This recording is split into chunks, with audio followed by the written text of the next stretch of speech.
to Potato. As you can see, this is a bit different. Usually I do streams online and we take highlights and like mash it up and stuff. This is made specifically for this video. It's a bit different. I'm not very comfortable with this format, but I gotta grow into it because I do enjoy it more. As you can tell from this year, I've streamed a lot less. I've played less poker, I would say, maybe not in the last month or so, but in general, I decided to just kind of focus on other things. I had some goals in mind when I first started streaming. I accomplished them. I got my sponsorship with GG, which was amazing. It was kind of like a goal I wanted to reach. And then I kind of fizzled away. I was a bit lost in what I want to do.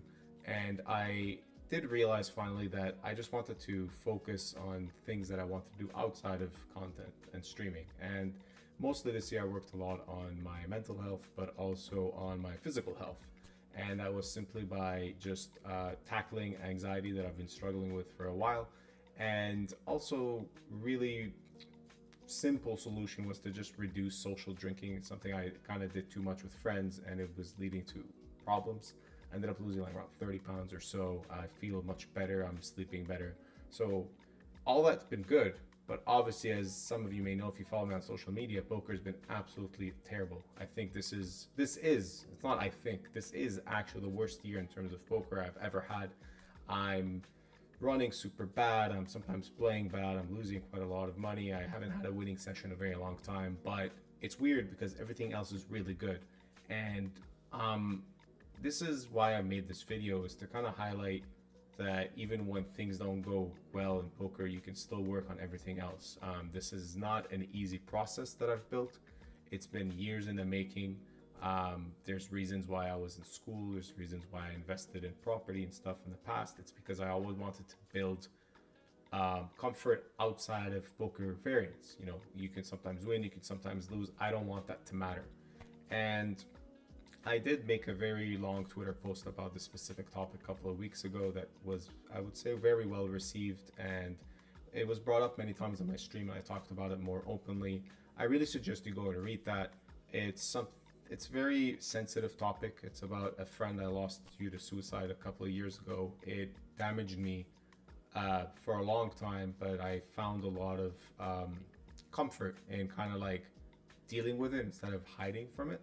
And when I made that post, I realized like this could help other people, and it's the same reason I'm doing this video. I'm hoping people that are running bad or having trouble dealing with variance skin, just try to focus on other things.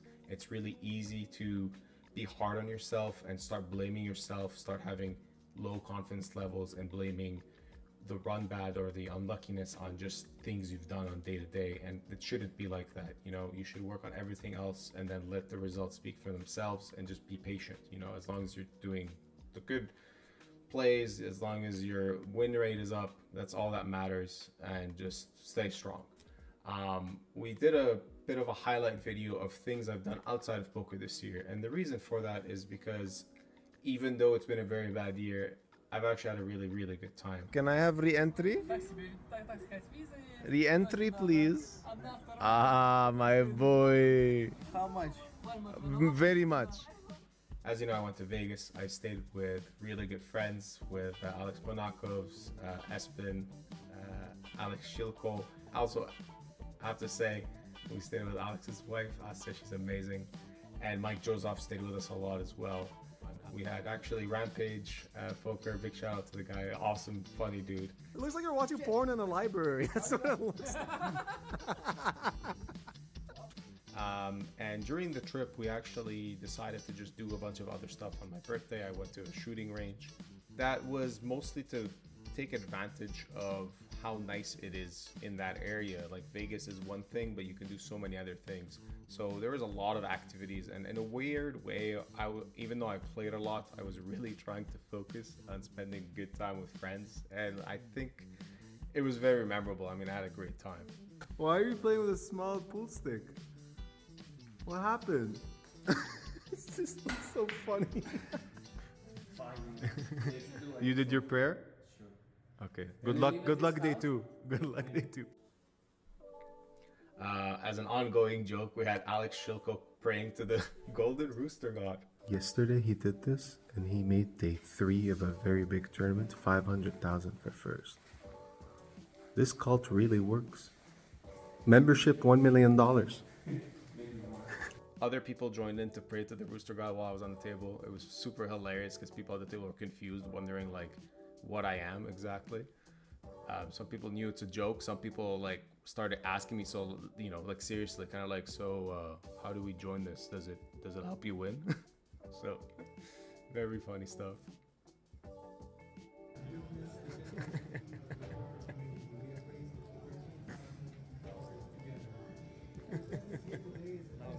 For me, I got absolutely destroyed in Vegas. I did have a lot of fun. I didn't do much content, which I do kind of regret. I wish I did more, but I had a lot of fun, as you can tell from experiences with players and dealers. Good ad. How can I sell this now? You gotta get me when I'm pulling. All right, all right.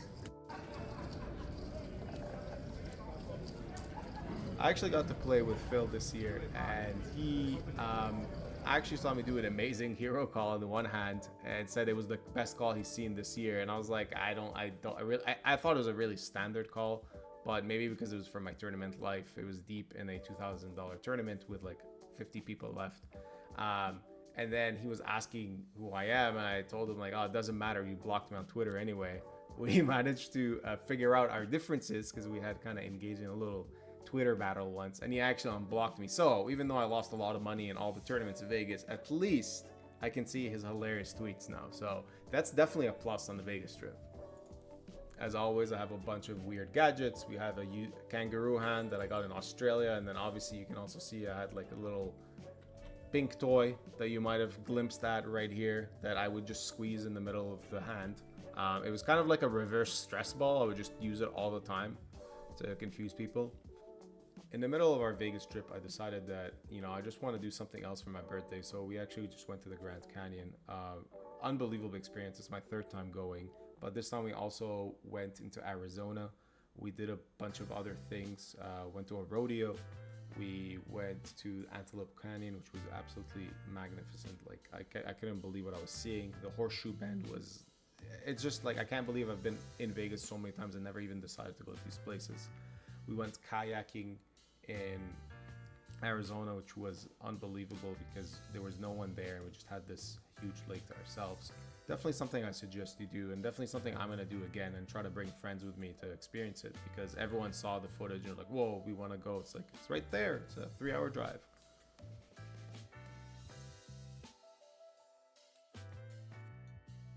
After Vegas, I just came back and basically didn't do anything really. I stayed home and just spent time with my wife, with my dog. As you can see, she's hilarious. Fresca is a treat. She barks at me a lot, but she loves me in a weird way. And we're slowly working on her own little anxiety problems, but we have a lot of fun together. And that's all I did this summer. I had a friend over stay with me for a month. Fresca, wait. Oh.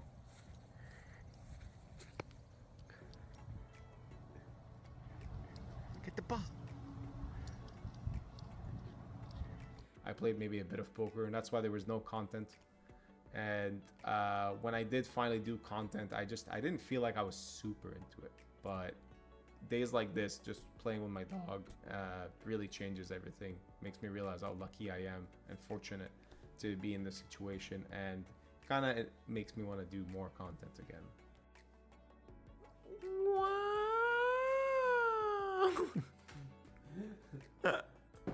So fancy. Oh, thanks. We spent a lot of time playing board games as well instead of poker. I really like Game of Thrones Risk and Sushi Go Party. Just had a lot of time with friends. I went to a bunch of concerts with my wife. Went to see Miss Monique live for the first time, which was super cool. As you see in that picture, there's a green alien with actually a Lebanon flag. You can't really see it, even though it looks like an Austria flag. It was just weird because I'm from Lebanon. There's like an alien. There's a green Miss Monique. It's just like, oh, this is a cool picture. We actually got to meet the alien later on in another festival, so that was pretty weird.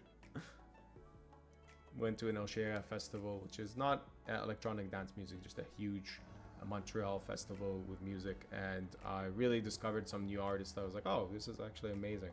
I had like 100,000 people or something. It was pretty like just so much better than spending Sunday on the computer. So I was, as you can tell, doing my best to get out of the house as much as I can.